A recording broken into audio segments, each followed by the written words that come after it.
Hello नमस्कार दोस्तों, एक बार फिर से स्वागत है हमारे इस यूट्यूब चैनल पर। आज हम डिस्कस करेंगे हमारे टेंसेस के बारे में।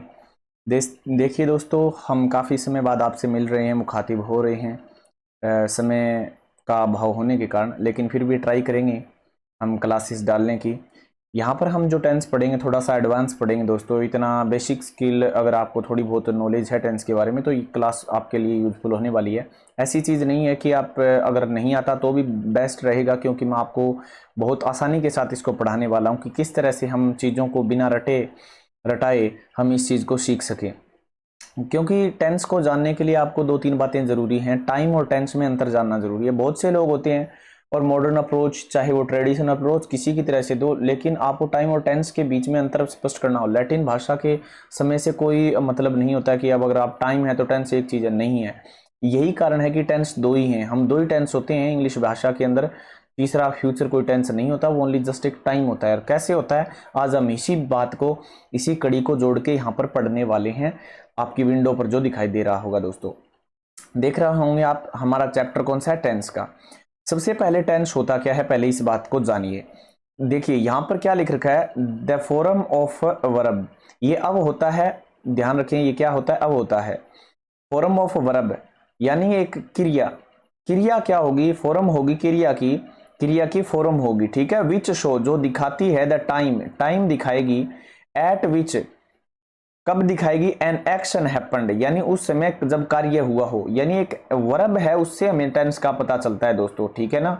क्योंकि टाइम जो होता है वो टाइम तो आपको पता है, घड़ी में भी बजता है, कैलेंडर में बजता है। इसका मतलब ये तो नहीं है ना टेंस कह देंगे, क्योंकि आप देखते होंगे इंग्लिश भाषा के अंदर दो ही टेंस है। कौन कौन सी है, प्रेजेंट और पास्ट। वहीं हिंदी में देखोगे तो तीन होगा, प्रेजेंट भी होगा, फ्यूचर भी होगा और पास्ट भी होगा। और संस्कृत में देखोगे तो दो 10 प्रकार के होंगे, जैसे लकार आपने पढ़े भी होंगे। लेकिन इसमें डिफरेंस क्या है वो देखिए। टाइम और टेंस में पहले डिफरेंस पता करना जरूरी है। बहुत से लोगों को भ्रांति रहती है कि ये दोनों एक चीजें हैं, तो पहले टाइम देखेंगे और दोबारा बाद में टेंस। देखिए टाइम एक यूनिवर्सल कॉन्सेप्ट है। हमने अभी अभी क्या बातें की थी, यूनिवर्सल कॉन्सेप्ट कैसे है दोस्तों। ये इस कारण है क्योंकि हम देखते हैं आपके घड़ी में भी बजते हैं, कैलेंडर में भी बजते हैं। इस तरह से आपने देखा होगा, तो यहाँ हर तरह से 9 बज गई, 9 बज गई में क्या टेंस है, अब कुछ टेंस तो नहीं है ना। 9 बजे मैंने बोल दिया 9 बजे, 9 बजे में कौन सा टेंस होगा। तो ये यूनिवर्सल कॉन्सेप्ट है, हर तरह से हर लैंग्वेज में इस तरह से टाइम बताने के लिए यूज किया जाता है। दूसरी तरफ अगर देखिए हम टेंसेस के बारे में, तो ये क्या है, एक भाषा के अंदर यूज होने वाली चीज है। यानी दूसरी बात क्या है, ये लिंग्विस्टिक है। लिंग्विस्टिक मतलब बोलचाल की भाषा में, भाषा में इसको यूज किया जाएगा। और भाषा में हमने पढ़ना होगा किसके आधार पर, इस फॉर्म के आधार पर, वर्ब की। दूसरी बात, एक सामान्य कॉन्सेप्ट है। अब ये ऐसे समझोगे आप, ये सामान्य मतलब कहीं पर भी आप यूज कर सकते हैं टाइम को, तो इसमें कोई वर्ब का कोई आवश्यकता नहीं पड़ती क्रिया की। लेकिन यहां देखिए ये ग्रामेटिकली है। ग्रामेटिकली क्यों है, क्योंकि वर्ब है। जैसे हम इज एम आर पढ़ेंगे ना, क्या पढ़ेंगे दोस्तों, इज एम आर, ये सब पढ़ेंगे तो आप ये देखेंगे कि ये ग्रामर की हमारे जो हैं अंश हैं, और इसी के आधार पर हम टेंस की पहचान करेंगे। लेकिन टाइम को बताने के लिए कोई जरूरत नहीं होती इस तरह की। तो ये ग्रामेटिकल जो है हमारा एक कॉन्सेप्ट है। अभी भी आपको नहीं पता चलेगा, जो आप नीचे देख सकते हैं, इसमें टाइम में प्रेजेंट भी होता है, पास्ट भी होता है और फ्यूचर टाइम भी होता है। इधर अगर हम देखेंगे इंग्लिश भाषा के अंदर 2 टेंस हैं दोस्तों। इसी तरह से हिंदी भाषा के अंदर 3 है और संस्कृत भाषा के अंदर 10 तरह के टेंस पाए जाते हैं। नेक्स्ट स्लाइड पर हम देखते हैं, यहां से आपको पता चलेगा। पहला देखिए, राहुल किताब, राहुल सेल्स बुक। अब मुझे एक बात बताइए, अगर आप इस यहां पर जो सेल्स देख रहे हैं, इसमें टेंस कौन सा है, किस तरह से आप गैस करेंगे कि इसका टेंस कौन सा है। एक बार हम थोड़ा सा इसकी वो चेंज कर लेते हैं अपने को कलर। राहुल, अब आपको कैसे पता चलेगा ये टेंस, इस वर्ब से पता चलेगा दोस्तों। किससे पता चलेगा, इस वर्ब से, सेल से। सेल नाम की एक वर्ब से आपको पता चलेगा, क्योंकि एस या ई एस आने वाली वर्ब कौन सी होती है, प्रेजेंट इंडेफिनिट टेंस होती है। अब हमें कौन सा फर्क ही नहीं पड़ता, ये टेंस कौन सा है, प्रेजेंट है। कैसे पता चला, क्योंकि हमारे पास आप देखिएगा वर्ब होती हैं वो गो या गोज, ऐसे मान लो, और वेंट। वर्ब हमेशा दो ही तरह की होती हैं। अब अगर आप देखोगे गोइंग, तो गोइंग कभी भी टेंस नहीं बताएगा और ना ही गोन टेंस बताएगी, क्योंकि गोन तो आती है हैव के साथ। हैव की हैज हैव हैड तीनों के साथ गोन आती है, तो टेंस तो हैज हैव बताएगा। और इधर कौन सी बताती है, वेंट बताती है। इधर गोज, गोज और गो दोनों प्रेजेंट के हैं और वेंट सेकंड फॉर्म है, ये पास्ट की है। तो फ्यूचर की कोई वर्ब ही नहीं होती, तो टेंस कहां से होगा दोस्तों। ये भी एक मेन रीजन है। इसी तरह से आपने देखा होगा इज एम आर, वाज और वेयर, वोज और वेयर। तो यहां पर भी आप देख सकते हो ये दोनों, ये प्रेजेंट के और ये पास्ट के, और इन्हीं के साथ आपकी गोइंग आती है। इसी तरह से आप इसमें देखोगे हैज, हैव और हैड, यहां पर भी क्या है, ये हैड जो है ये पास्ट का है, ये प्रेजेंट के हैं, तो यहां पर फ्यूचर की कोई वर्ब भी नहीं है। अगर आप ये सोच रहे हैं सेल विल, तो देखिए सेल विल मैंने अभी क्या कहा, यह मीनिंग बेस है, मीनिंग के आधार पर फैसला लिया गया। ये सेल एक मॉडल है और मॉडल ये प्रेजेंट की वर्ब है दोस्तों। इनका अर्थ गए, गा, गेगी, लेकिन ये देखिए इनका कोई गा, गा के अर्थ के आधार पर नहीं लिया गया। तो यहां पर आप समझ जाओगे, वैसे भी देखो यहां प्रेजेंट टेंस है, ये टेंस रहा। अब राहुल किताबें बेचता है, राहुल, अब यहां टेंस टाइम देखिए प्रेजेंट भी है, पास्ट भी है इसमें और फ्यूचर, तीनों टाइम है। और याद रखें इंडेफिनिट टेंस वहीं लगता है जहां पर ये तीनों टाइम होंगे दोस्तों। यानी प्रेजेंट इंडेफिनिट आपको ऑलवेज, जनरली, ओकेजनली, सेल्डम ये रटने की आवश्यकता नहीं है। आप जहां पर ये तीनों टाइम आए, पास्ट भी आए, प्रेजेंट भी आए और फ्यूचर भी आए, अगर तीनों टाइम शो हो रहा है तो वहां पर प्रेजेंट इंडेफिनिट टेंस यूज होगा। कैसे होगा, अब किताबें ये कल भी बेचता था, पास्ट में भी बेची होंगी ना इसने, और वर्तमान में भी बेचता है और कल भी बेचेगा, क्योंकि इसका काम क्या है, इसका प्रोफेशन क्या है, किताबें बेचना। तो कल भी बेची थी, आज भी बेची है और कल भी बेचेगा। तो ये इसी कारण है, इसको टाइम तीनों है। अगले में देखिए, Rahul is selling books, Rahul किताबें बेच रहा है। अब इज से आपको ये पता चल जाएगा कि टेंस कौन सा है, प्रेजेंट है। लेकिन ध्यान रखें टाइम की अगर बात करोगे तो इसमें ओनली प्रेजेंट टाइम है, क्योंकि अभी बेच रहा है। कल बेची थी या नहीं बेची थी हमें नहीं पता, और कल बेचेगा या आने वाले कल बेचेगा या नहीं बेचेगा हमें भी नहीं पता। तो इसलिए इसमें ओनली क्या है, प्रेजेंट टाइम है। इसी तरह से तीसरा देखिए, राहुल हैज आते ही हमें पता चल गया कौन सा टेंस है, प्रेजेंट टेंस है। लेकिन टाइम क्या है, राहुल हैज सोल्ड बुक्स। अब क्या किया है, राहुल अभी बेच नहीं रहा है, राहुल ने किताबें बेच दी। यानी मान के चलिए अभी टाइम हुआ है रात के, अभी करीबन मान के चलिए 9:30 के आसपास हुए हैं। तो मैं अगर अभी 9:30 PM के आसपास मैं आपको ये बातें बता रहा हूं, तो आप सपोज कीजिए ये किताबें तो पहले बेच दी हैं उसने, ये काम कंप्लीट कर चुका है अपना, बेच बाच के घर पर आ गया। तो इसका मतलब क्या हुआ, ये टेंस टाइम कहां चला गया, पास्ट में चला गया ना।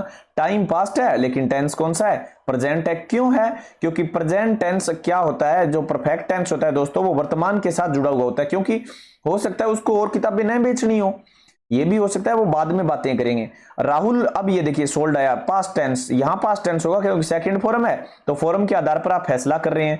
लेकिन टाइम क्या है, यहां टाइम भी पास्ट ही है, क्योंकि प्रेजेंट है नहीं, किताबें बेच दी तो बेच दी, अब दोनों तरफ टाइम भी पास्ट और टेंस भी पास्ट। लेकिन आगे देखिए विल आया, विल एक मॉडल है दोस्तों, इसकी पास्ट होती है वुड।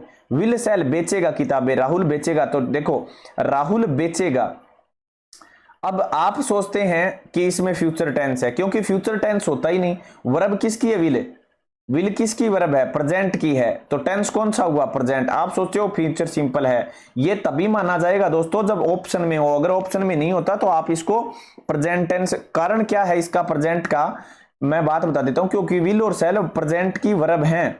पास्ट फ्यूचर कोई टेंस ही नहीं है, तो आप कहां से बोलोगे, फ्यूचर एक टाइम है। हाँ, ऑप्शन में अगर आपको टाइम मिले ना तब इसको फिल करना है, अन्यथा आप कर मान लीजिए ऑप्शन में दो ही दे रखे हैं, प्रेजेंट टेंस है और पास्ट टेंस है, तो आपको प्रेजेंट टेंस का उत्तर ही सही माना जाएगा दोस्तों, ध्यान रखें, ठीक है। इसी तरह से राहुल विजिट टुमारो, ये देखिए अब यहाँ क्या है, राहुल कल दिल्ली आएगा, अब इसमें क्या फर्क है, विल कम टुमारो में भी फर्क नहीं है, विजिट टुमारो भी नहीं, क्योंकि यहाँ क्या है, इसका निजी फैसला है।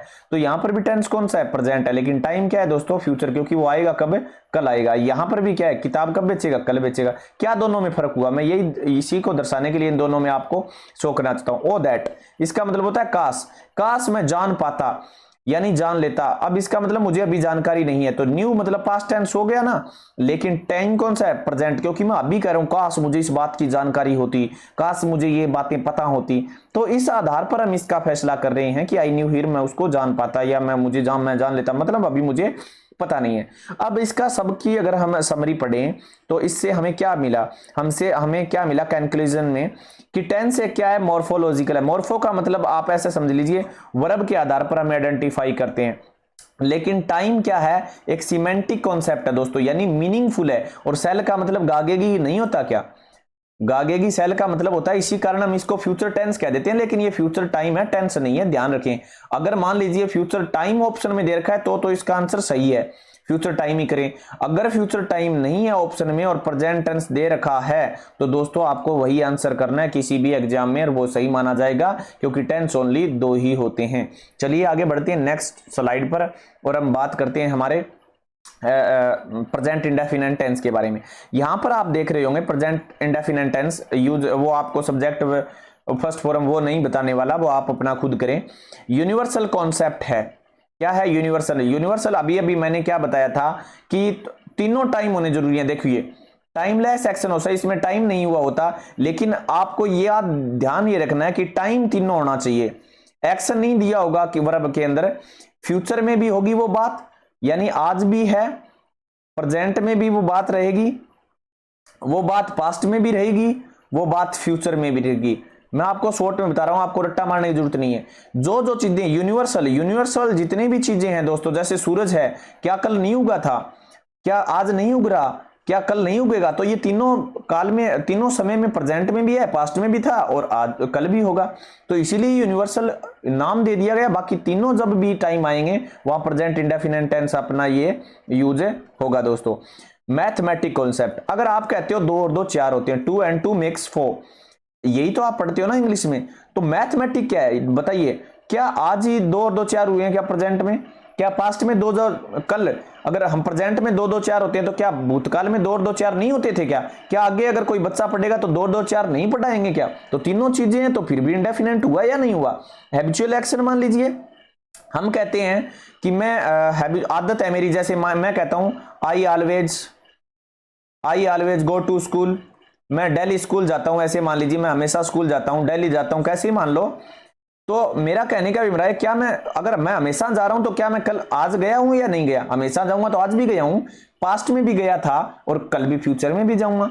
इसी तरह से अगर हम रूटीन एक्शन की बात करते हैं, जैसे मान लीजिए मैं कभी कभी शादी में जाता हूं, ऐसा नाम आ गया तो रूटीन हो गया ना, मैं कभी कभी प्रेजेंट में भी जाता हूं और भविष्य में भी जाऊंगा कभी कभी, और पीछे भी कभी कभी गया था। साइंटिफिक रीजन कहते हैं, मान लीजिए आ गया, क्या आ गया? पंखा चलता है, किससे? बिजली से चलता है। द फैन इज, हम आगे एक्सरसाइज करेंगे तो उसमें बताऊंगा मैं, क्योंकि साइंटिफिक रीजन क्या है? पंखा कल भी बिजली से ही चलता था, आज भी चलता है, कल भी चलता था और आगे भी चलेगा, तो इसी कारण है। ये दोनों चीजें प्रोवर्ब और स्पोर्ट्स कमेंट्री, प्रोवर्ब के लिए भी हम इसका यूज करेंगे, स्पोर्ट्स कमेंट्री एक अलग चीज है, वो आगे हम बात करेंगे, थोड़ी अलग पढ़ेंगे इसको, क्योंकि कहावत है, गांधी जी ने कहा था प्रेजेंट। अब गांधी जी आज भी कोई चीज है वो प्रेजेंट में भी है, गांधी जी की वही बातें पास्ट में भी पढ़ते हैं और फ्यूचर में भी पढ़ेंगे उनके कथन को। तो ये कारण हो जाता है दोस्तों। आगे की स्लाइड पर आपको पता चलेगा कैसे। जैसे द सन राइज मगल उगता है। अब ये प्रेजेंट इंडेफिनिट टेंस क्यों हुआ दोस्तों? यही कारण था क्योंकि सूरज प्रेजेंट में भी उगता है, पास्ट में भी ईस्ट में ही उगा था और फ्यूचर में भी उगेगा। तो आपको यूनिवर्सल कुछ नहीं याद रखना, सिर्फ ये 3 बातें, तीनों काम होने जरूरी हैं तीनों टाइम में। 2 and 2 makes 4, 4 बनते हैं कितने से? 2 से। मैंने अभी अभी बताया पास्ट में भी 2 से 2 4 थे, प्रेजेंट में भी 2 और 2 4 ही होते हैं और फ्यूचर में भी 2 ही 2 4 होंगे। पानी बताइए मुझे, आगे लिख रखा है water boils at 100 degree Celsius. Water जो बॉइल्स होता है कितने डिग्री सेल्सियस पर होता है दोस्तों? 100 डिग्री सेल्सियस पर। मुझे एक बात बताइए, क्या प्रेजेंट टाइम में नहीं होता क्या 100 डिग्री पर उबालेंगे तो उबलेगा कि नहीं उबलेगा? भूतकाल में भी तो वैज्ञानिकों ने कहा था कि 100 डिग्री पर ही उगलता है, और आगे कभी बच्चे पढ़ेंगे फ्यूचर में तो भी 100 डिग्री पर ही उबलेगा वो तो ये चीजें हमें ध्यान रखनी है, ये भी तीनों में है। तो आपको ये भी रट्टा नहीं मारना, ये भी नहीं मारना और ये भी नहीं मारना। After that honesty is the best policy. अब देखिए, क्या एक बात बताइए, प्रेजेंट समय में क्या honesty is the best policy नहीं है क्या? ईमानदारी एक अच्छी नीति नहीं है क्या? क्या भूतकाल में लोग नहीं थी क्या ऑनेस्टी बेस्ट पॉलिसी? भूतकाल में भी तो थी और आने वाले समय में भी तो क्या रहेगी? ऑनेस्टी तो बेस्ट पॉलिसी रहेगी ना हमेशा। अगले वाले एग्जाम्पल को देखते हैं। Raju gets up early in the morning. Raju उठता है, gets up early in the morning, कब उठता है? सुबह उठता है। कब? डेली। अब ये देखिए डेली उठता है, ये तो प्रेजेंट में भी उठा है ना ये, और आगे क्या है? सुबह सुबह उठता है, पास्ट में भी उठा था और आगे भी उठेगा डेली। क्योंकि जिस तरह से वाक्य के आधार पर बात कर रखी है। इसी तरह से देखते हैं आई गो टू स्कूल एवरीडे। अब एवरीडे हर रोज जाता है, तो हर रोज जाता है मतलब आज भी गया है, कल भी गया था और परसों भी जाएगा, आगे आने वाले समय में भी जाएगा। इसी तरह से मैंने लिखा यहां पर कि I always do my work, मैं मेरा काम हमेशा करता हूं। तो एक बात ध्यान रखिए, मैं ऑलवेज, ऑलवेज का मतलब क्या होता है, हमेशा होता है। डू माई वर्क, अब हमेशा करता हूं तो इसका मतलब मैंने भूतकाल में भी किया था, प्रेजेंट में भी कर रहा हूं और फ्यूचर में भी करूंगा। इसी तरह से आगे लिखा है ही जनरली प्ले फुटबॉल, वह जनरली सामान्य तौर पर क्या करता है, प्ले फुटबॉल, फुटबॉल खेलता है। तो दोस्तों जनरली अगर खेलता है तो एक बात बताओ, मतलब जनरली सामान्य तौर पर खेलता है तो पास्ट में भी खेला होगा जनरली, आज भी खेलता है और कल भी खेलेगा। तो ये जनरली के अक्षर में भी तीनों आ जाती है, रुकता नहीं है इंसान। और यहां देख रहे हो वर्ब के आधार पर हम टेंस का पता कर रहे हैं। यहां पर यहां डू है, यहां गो है, ये गऊ होता है, वैसे ध्यान रखें गो क्या होता है, गऊ होता है। ये इसका साइन, ये ऐसे इसका साइन होता है फोनेटिक में। सी ऑफन ईट्स फ्रूट्स, वो सी मतलब वह ऑफन, ऑफन मतलब कभी कभी खाती है, कभी कभी मतलब पास्ट में भी कभी कभी खाया होगा, कभी कभी, और प्रेजेंट में भी कभी कभी खाती है ही, और फ्यूचर में भी कभी कभी खाएगी। तो कभी कभी का मतलब ही हो गया तीनों टाइमों में भी कभी भी ले सकती है, खा सकती है फ्रूट्स। दोस्तों आइए आगे हम बात करेंगे अगर नेक्स्ट वीडियो में। उम्मीद करता हूं आपको ये चीजें अच्छी लगी होंगी जानकारी। धन्यवाद।